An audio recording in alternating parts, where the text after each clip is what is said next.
He wrote her letters in the mud, ink trembling with frostbite and fear. Tell our son I'll be home by Christmas, he lied, beneath a sky that rained fire. She waited in their vineyard, belly swelling with hope, heart caving under silence. When the final letter arrived, it wasn't his handwriting. The last line said, "He smiled when he said your name." The grapes ripened that year, but she never drank wine again. They say the war ended in 1918. But for Margot, it never did. She still lived in that house on the hill, the one they swore they'd grow old in. The vines behind it withered during the war. The laughter inside turned to silence. And though the front was miles away, the battle found her in paper cuts and tear stains. Henry's letters were the only parts of him that came home.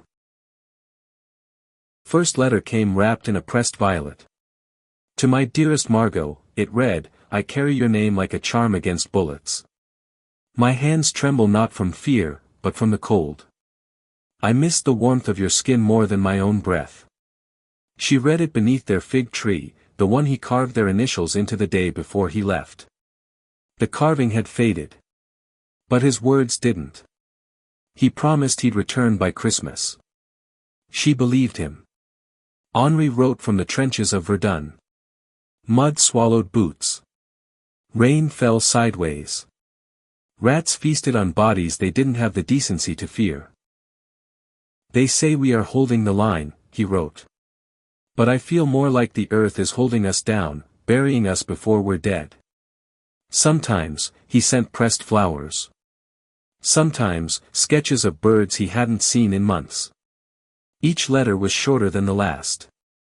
But always ended with, tell our son I'll be home by Christmas. Margot waited. She watered the vines. She knitted baby socks, though she didn't know if it would be a boy. She sang lullabies into the wind. And when she felt the baby kick, she whispered, that's your papa saying hello. Then the letters stopped. No explanation. No final goodbye. Just silence. The vines overgrew the trellis, wild and unpruned. The baby came. A boy. She named him Henri, after a man he would never meet. 6 weeks after the armistice, a letter came. But it wasn't in Henry's handwriting. It was smudged. Folded wrong. The ink ran where tears once fell. Dear Madame Lefebvre, it began. Your husband was found beneath the